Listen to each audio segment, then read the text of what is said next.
Hello there. Welcome, everyone. Welcome to you. We're going to have a little chat about self-doubt today. I wanted to share just a bit about self-doubt. It's something I've been contemplating a lot lately, and it's been coming up a lot. And it comes up in all aspects of our lives, hopefully. Hopefully, it comes up everywhere in your life. And, self-doubt is kind of perceived oftentimes as such a pain in the butt. It's like doubting yourself, whether it's your self-confidence in any area of life. If you're watching this video, maybe it's about your own realization. Am I doing this right? And for anybody, really, am I living life right? Am I doing what I'm supposed to be doing or what I should be doing? And it can come up with everything, whether it's money, relationships. Did I do the right thing? Should I be doing this? Should I be doing that? Should I try harder? Can I make more money? I doubt my ability to blah, blah, blah. A goal in life, a plan. It can be really anything. And oftentimes, we become aware, I'll say, of it throughout everything. And for all of us, I'm also going to say that as we expand and embody more and more and more, we do become aware of self-doubt through everything. Everything really we're doing, how we're living, everything we've ever done. And it's such a huge gift. It's often the dreaded self-doubt. How can I get beyond this self-doubt? Because it challenges us. So, like many things, the challenges tend to stretch us and to help us expand. So the beauty that I've been really looking at in self-doubt has to do with what a gift it is, because as you most likely, for most of us, we're completely unconscious at one point in this life. You forgot who you are. You went along with whatever you were either raised to do, your parents or society, or just flat out survival. Maybe you didn't go along with everybody. Maybe you rebelled against everyone. But most of us were living flat out in a state of survival for a good part of our lives until we began to awaken and question, who am I really? What is this life really about? Is it really about going to work, making a paycheck, hopefully retiring and then dying, but spending most of my life trying not to die, instead of living, and going through all this stuff that is really that of the old paradigm and the old energy. So if you didn't have any self-doubt at all, I would say if you were operating fully on the old way, the unconscious way, then you'd be an egomaniac, most likely. Perhaps one of these folks, like in the past, that have tried to take over the entire world. And because you would never question it, you wouldn't question survival, you wouldn't question power, greed, all of this that has been created of separation, the perception of separation, and of fear. So you would never question stealing, lying, cheating, stepping on other people to get to the top, all these things. So self-doubt really causes reflection and contemplation. So take a breath with me. And then take a really true deep breath into your body, into your belly, feeling your presence, feeling you, because none of the other stuff, the thoughts, the conditioning, your actions, your words, none of it's really you. So take a breath of you, feeling you, your essence, that awareness, that beingness, that I exist beyond all of this complexity here, all the invented programming and identities. And then ask yourself, where in my life have I had self-doubt? Where have I been struggling with self-doubt? Where has it shown up for me? Is it doubting that I'm covered whether it's having a house, a roof over your head, food, that you're good enough, that you're worthy, you in your abilities to just live life and enjoy life. Where has self-doubt been seemingly sabotaging you and your enjoyment, your happiness? Do you walk around each day with an underlying feeling like all is well and I'm so excited to be here? And if not, why so? And this is where the doubt comes in, because this is where it really becomes your biggest helper.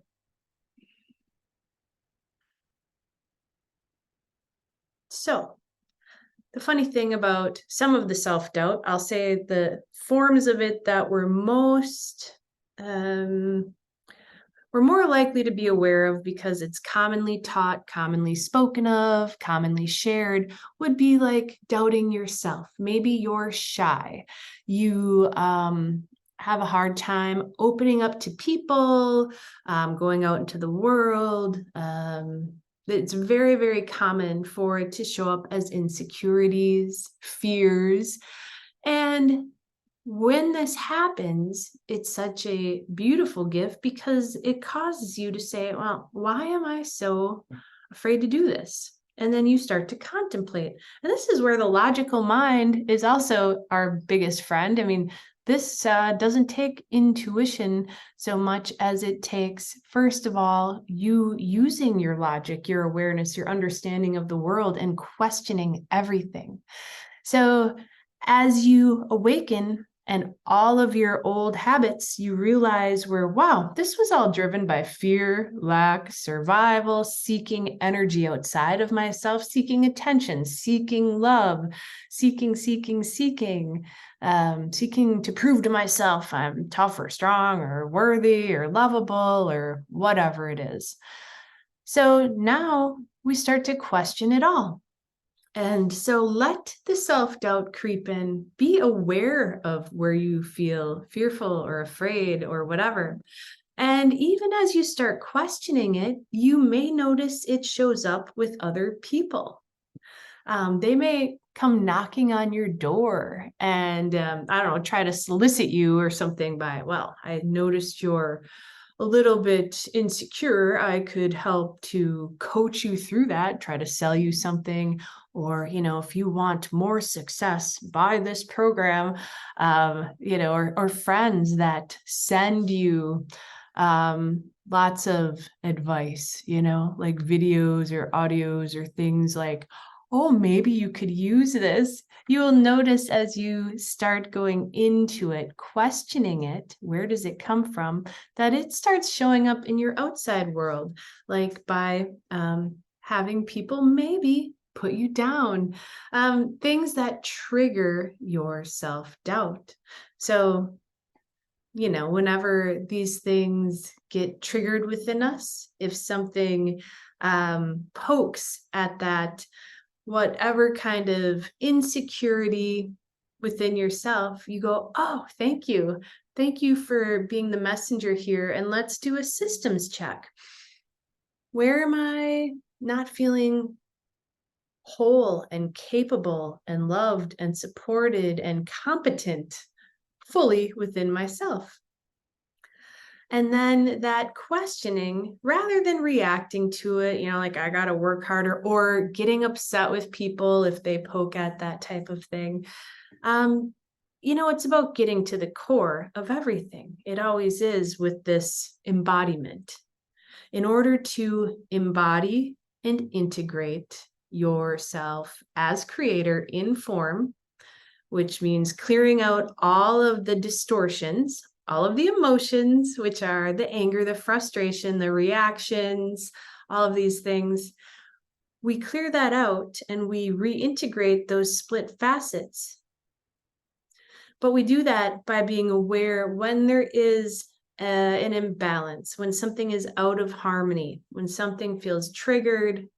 And that's where, rather than judging the situation or the person, we say, okay, thanks. There's something here. There's a gift here for me. And we go inside, we breathe, we feel that presence, that connection to all that is, that silence. We really are accessing the subconscious, okay? And from there, we say, show me. When did this begin? Where did this start? When was this implanted into my consciousness? And as we are persistent, we'll say, we are saying, I'm done with this. I know this is not love. This isn't my fearless, limitless, eternal being. This is some other conditioning that is coming up. Then it starts to unveil. And you might have lots of memories, lots of examples that show up. You know, when I was 5, I threw up during the play and I had to run out and everybody laughed at me, or that's how I perceived it. Now I can't talk in front of people, or whatever it is. So we get to that core of this trauma, because you could say it's all caused by the traumas of perceptional separation, of perceiving yourself as anything less than the full, whole, huge, magnificent facet of all that is that you are. And then we begin to release these beliefs about ourselves, about life, about human life, about the world, and about others. Like, for example, the public speaking one that I just shared, the belief could be, you know, that it's not safe to open up in front of other people. But that's not true. One thing happened, and all sorts of things happen here, but it doesn't mean that that's the way it is every time something happens. And then we also recognize that other people's reactions, let's say the kids laughed at you. So what? That had nothing to do with you. That had to do with them projecting their own emotional baggage or lack of compassion, or maybe just innocently thinking something about it was funny. So as we mature, as we embody and mature, we realize, oh, nothing that ever, ever, ever, ever, ever happened to me was about me.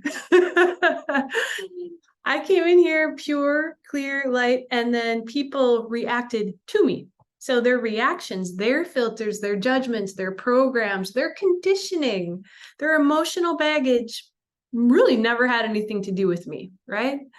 So we go through this whole thing of recognizing everything that caused the self-doubt, the doubt about creation in the first place, was because we took everything out there and made it into a belief, hard-coded it about reality, when in fact it had nothing to do with true reality. One person out of, you know, billions of people react one way. Well, so what? That's them.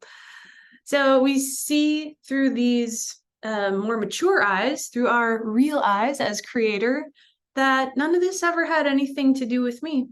And one person, whatever happened here or there, has nothing to do with the whole world. And we dissolve all of the beliefs. We start just wiping them clean and clear.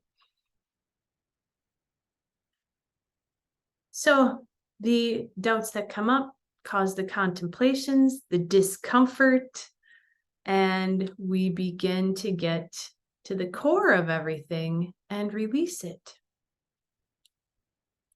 So whenever it arises, it just shows us where we are still not fully integrated, because that decision that was made, oh no, and that emotion that happened still had part of your consciousness just split off, reliving this over and over and over again. So every time you stood up to talk, you felt the energy of this small child going, oh my God, no, oh my God, no, freaking out. But it wasn't really you as creator. It was just one little entity that you created. But when you stepped into the scenario that reflected that, its energy came in and started to merge, started to meld with you. So you can take a breath and release it and not buy into it anymore. So the self-doubt really, really helps us to question everything, to question everything. And yeah, you can question everything out there. I definitely encourage that because, wow, the world, power, greed, control, oh my goodness, conformity, egomaniacs, like, my way is the right way. You got to be on the left, or you got to be on the right, or you got to be pro this or pro that, or all vegan or eat all meat or whatever. This ego thing without self-doubt is pretty rigid, very tunnel visioned, not expansive, unfortunately lacking loads of perspectives, of information. The inability to go beyond the self-doubt keeps people in these little loops, and as they stay encrusted in these beliefs without doubting themselves, refusing to doubt yourself because I'm right, which I'm very familiar with that. I can remember a time eons ago being married when it was like, I think it's called happy wife, happy life, right? Because I always had to be right. So I know this very well, and how rigid and stiff your body becomes, your mind, your consciousness, it starts closing down. You have the intuition of, I don't know, I'd say a rock, but a rock is probably more intuitive at that point. So as you refuse to question yourself and you stay stuck in these patterns, it affects your body, mind, aura, your world, your relationships, makes your world very, very, very tiny. And so we all know growth, evolving, waking up, coming into embodied realization is very, very, very uncomfortable. I would say, if I had to put one word on it, maybe in terms of how it feels, just insanely uncomfortable. So if you are feeling uncomfortable right now, congratulations. If you are questioning things, great. If you're questioning yourself, that's even better. And I know that sounds backwards, but wherever you are questioning yourself, this is where you're ready to expand. So this is where you're ready to transcend something. So if you're feeling self-doubt about, whatever, am I doing this life thing right? How could you not be? It really lights a fire under our booties to start looking at it from other perspectives and proving the self-doubt wrong. So rather than trying to, the other thing here, I guess that I'm seeing is to share is, one thing you probably don't want to do is try to project through it, like, and it's good to do that when you need to. If you got to fake it till you make it, go for it. But what the old way, the old pattern, old energy, old paradigm of going through self-doubt would be to put up a big energetic wall of I'm so confident, right? I mean, we've all seen people that act so confident. Maybe they buy really expensive cars, big houses, or maybe lots of jewelry, or they just put other people down, or they're always acting like everything is sunshine and daisies when, I don't know, their whole body is falling apart and they're living in the ditch or something. So one thing not to do with it is to just ignore it and project beyond it, because you're just building an identity that is in denial. So you're in duality. If you're very, very, very fearful of people seeing you, you might project that you're super confident. You know what I mean? We've all seen these people, right? And so what you're doing though is you're saying it's not okay to look at this fear. I'm not going to go there. I'm not going to address it. I'm going to ignore it and pretend everything is okay. Most likely, you don't want to feel that fear. It's something very uncomfortable. And so you try to overcompensate by just projecting that everything's all right. And that just creates even a bigger split, putting more energy into the fear. Because if you weren't afraid of the fear, you won't be over here trying to pretend it doesn't exist. So it's not about just muscling through things. And again, I've done it. We've all done it. There's a lot of stuff that it just takes an internal fortitude and a perseverance to say, I feel this fear, but I'm going to do it anyway. And that's wonderful.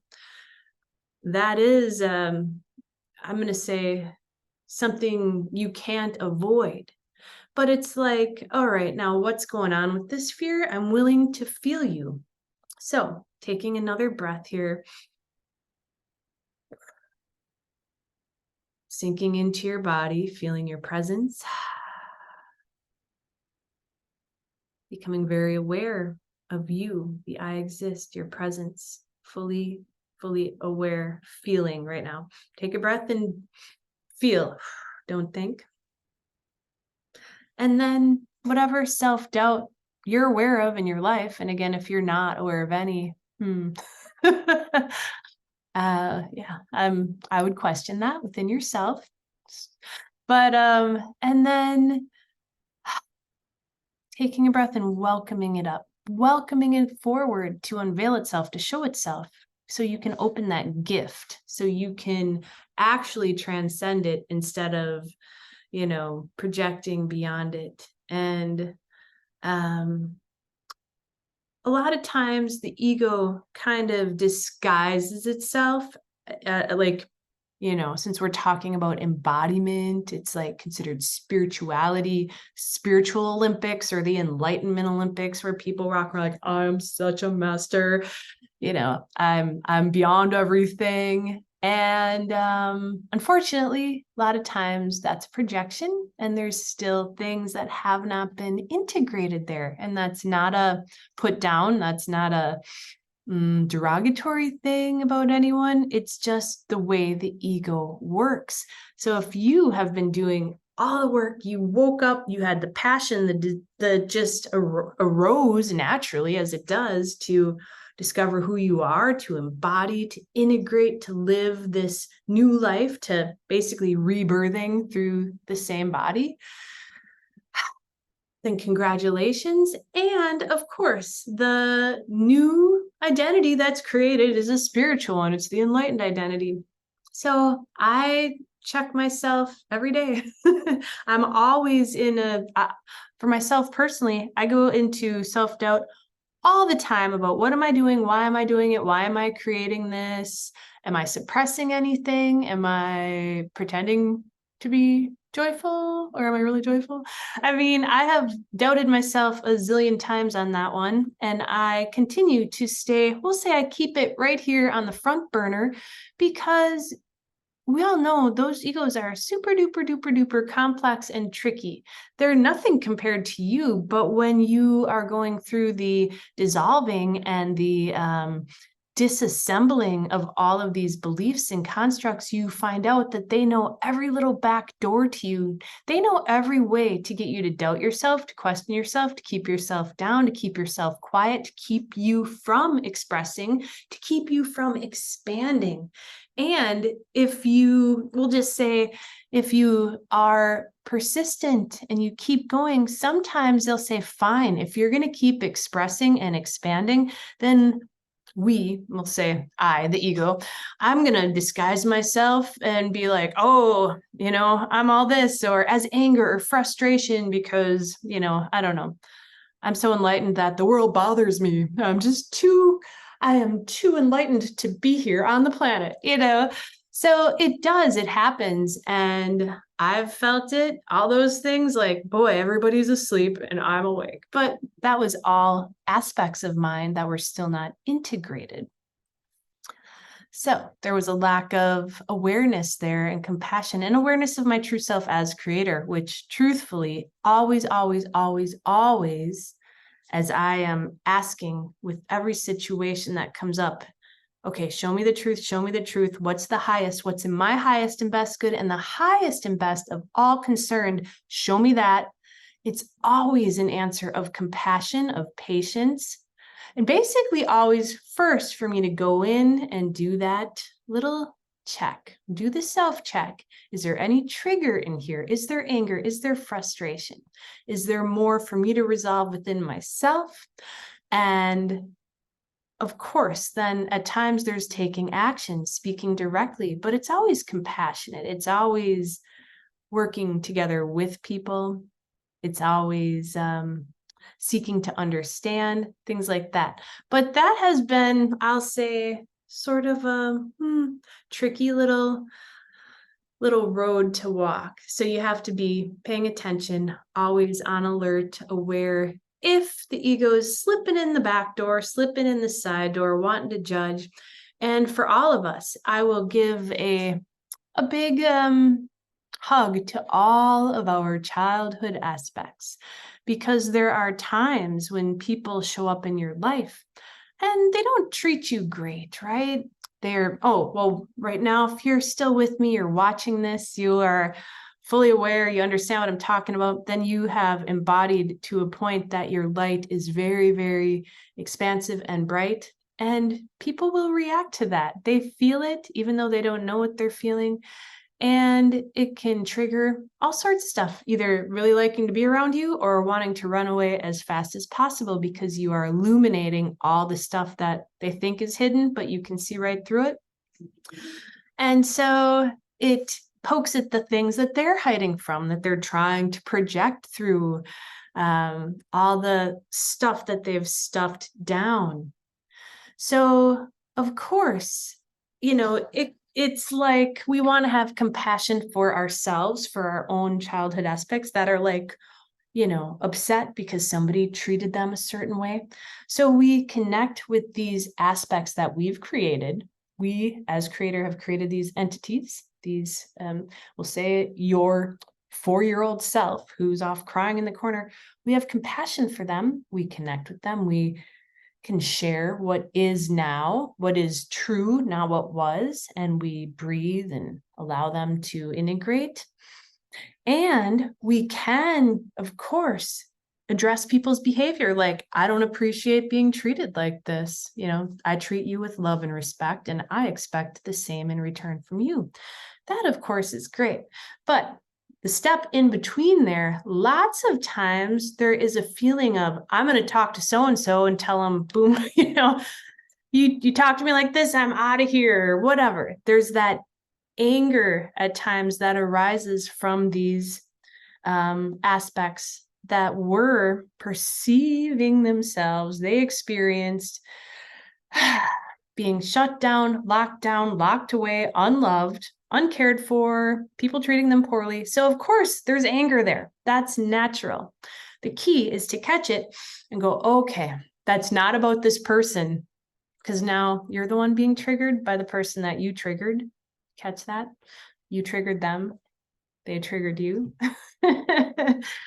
So when they are triggering you at some, whether they're angry or bossing you around or trying to tell you what to do, or I don't know, if they're whining at you a lot, whatever it is that triggers you about them, I don't know, maybe they dropped their wrapper on the ground and didn't pick it up. Oh, if you're getting triggered by stuff like this, then don't go into the anger. Feel it, breathe with it, welcome it up. This isn't me. All right, this is obviously something that needs to integrate. And then don't just pick up the phone and call them and rip them a new asshole. Sorry, I say that online. But no, really, like, say, show me within myself where this is coming from. Because I guarantee you, if that stuff is causing a reaction out of you, there's still a little bitty part of a child, most likely, maybe a past life that you've created that is off, very alone, very not being supported, very much being mistreated. And they're still experiencing being mistreated again and again and again. So when somebody does it to you in the outside world, you have this, right? So the self-doubt leads us to all of that questioning. So before you, I don't know, again, unload on someone or start complaining about life or this or that, before you go out of the I am that I am, before you leave the space of I am, that I am, and all is well. Meaning, I am a facet of God. I think back in the day it was WWJD, those bracelets, like what would you use? When you can actually take a breath and be like, is this my divine self? It's not a negative, it's not a judgment about acting emotionally, complaining, blaming. It's not a judgment about that. It's just the true fact is that's not you. That's not you. And the whole idea of this is to find out who we truly are. So it gives you a chance to question that and to bring home all these little parts and pieces that are still struggling and still upset, and bring everything to love and compassion. And that's that. So as the creator being that you are, it's not like I'm going to ask my creator self, my higher. This is where your creator self is. This is where your guides are. We've got family around us, but it's within you because it is you. It's not an outside source. And the more you embody that, because you that you are, you've always been, is benevolent, loving, kind, patient. It's not always patient endlessly when there's bullshit to be addressed. You're going to address it. But when you really feel that within you on an ongoing basis, you realize you are joyful, you are light, you are not judging shit. So there's just nothing wrong with what's going on in the world. It's not pretty. I'm not going to pretend like, holy moly, there's a lot going on. But you can also see it's all unraveling, just like you are. Just like you're unraveling all that old crap, so is the world. And more and more and more, you see through your real eyes, the eyes of clarity, and you feel it. And that's the most important thing I want to get to here is you feel it. You feel lighter. You feel more joyful. You feel more humorous because it's not so serious. And so self-doubt is a gift that brings us closer to that. So thank you guys for joining me. Today's Wednesday, September 27th. I do have an upcoming workshop, Everyday Mastery Workshop on Compassion, October 12th. So it's a few weeks out, but it's 3 days, October 12th. That's a Thursday. And then it's the next 2 Thursdays. It's 3 consecutive weeks. It's just an hour at noon Central Time on Thursday each week. And so it's kind of cool because I've got it broken down instead of one big call where we're going to talk about kind of the isness, the neutrality, the benevolence, the unconditional love that you are as creator, embodying more of that, being in presence. And then we have a week that we can kind of integrate that. And as we go into these events, it's like we're welcoming forth the energies and the situations to make that apparent to you in your life, to bring it forth within you and to bring it forth in your outside world. And then the next week, as we talk more about how to transcend these things that arise and integrate the aspects, we talk about maintaining this sense of presence and awareness and clarity. And then the following week, so the third week, we'll talk about going beyond just the isness and neutrality, the presence, into more like everyday life, living, expanding, stepping beyond the fears, because they can feel very, very real, very paralyzing. I'll say they do. I've felt completely paralyzed by life at one point. And I've shared here on this channel before, but 12 years ago, I was on meds for depression, ADD, anxiety, bipolar. And I was basically agoraphobic. I couldn't leave the house. I had huge anxiety. I had physical issues up the wazoo, on and on and on.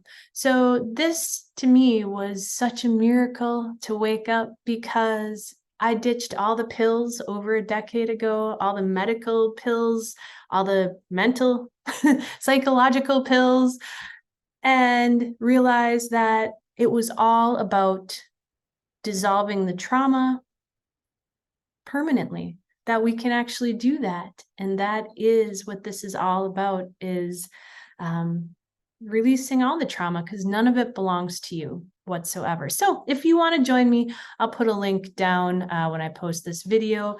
It's $50 for the 3-day workshop, which is 1 hour each week for 3 weeks on Thursdays at 12 p.m. Central.